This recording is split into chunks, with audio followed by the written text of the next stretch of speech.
तो कल की कथा में आपको जरासंध का वर्णन किया, जो कंस का ससुर था। कंस के मरने के बाद में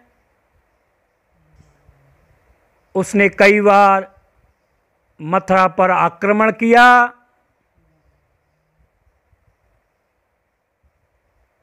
17 बार आक्रमण करने की वजह से कृष्ण मथुरा छोड़कर द्वारका चले गए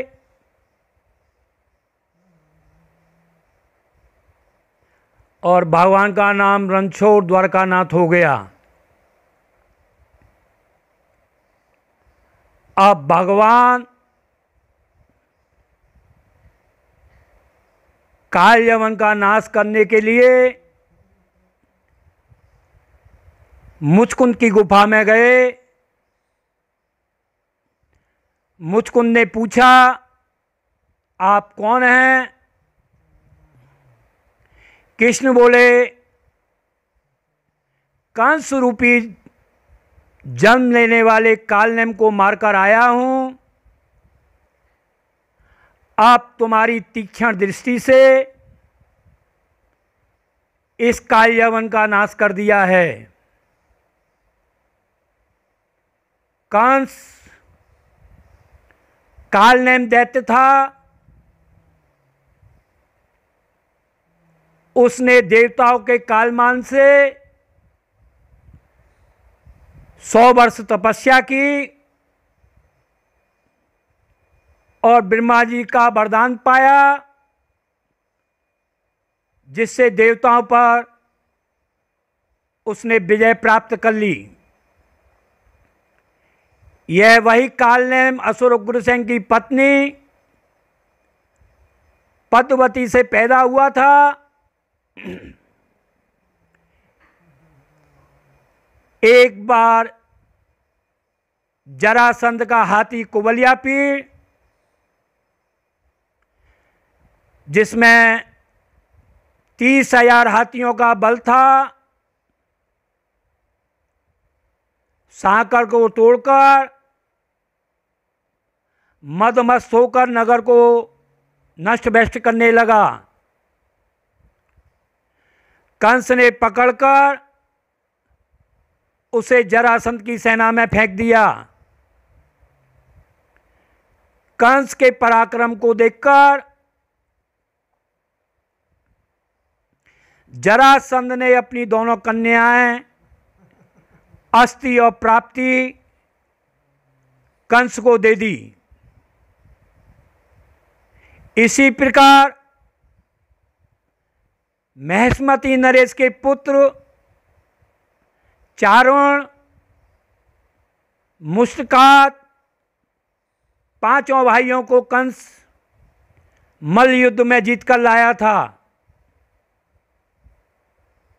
नारद जी के कहने पर कालनेम प्रहर्षण पर्वत पर गया। वहां द्विविध बानर को पछाड़कर दास बनाया।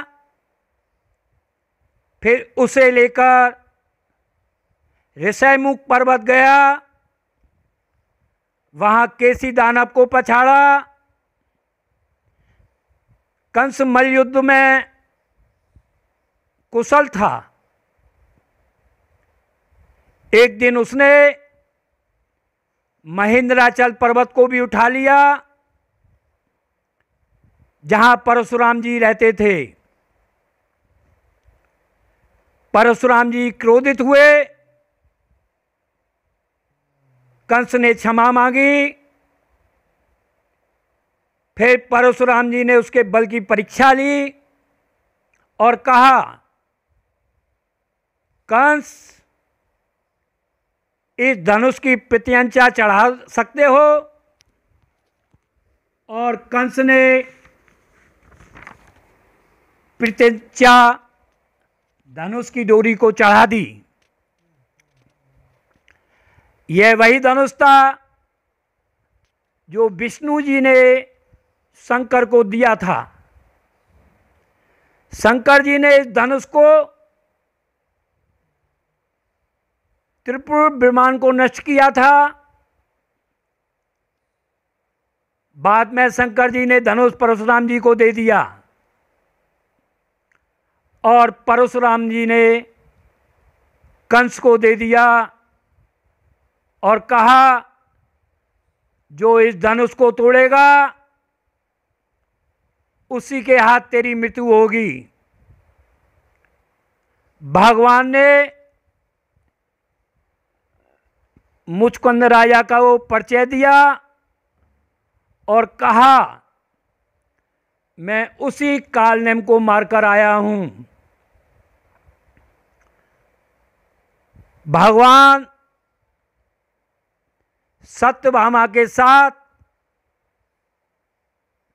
भौम राज्य में घिरी हुई 16,100 कन्याओं के उद्धार करने के लिए गए। विजयी कृष्ण लौटते वक्त स्वर्ग मार्ग होकर आए, जहां सत्यभामा जी का मन पारिजात वृक्षों को देखकर विचलित हो गया और देवराज इंद्र देने को तैयार नहीं हुए। उस समय इंद्रादिक देवताओं से भयंकर युद्ध हुआ। तब श्री कृष्ण नंदन बन गए और पारिजात वृक्षों को अवलोकन किया और एक महान वृक्ष जो क्षीर सागर के मंथन में प्रकट हुआ था उसे देखकर सत्यभामा ने कहा ये सर्वश्रेष्ठ वृक्ष है।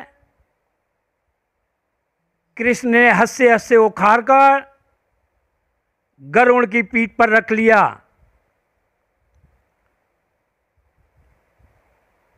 सत्यभामा रोष में तमतमा उठी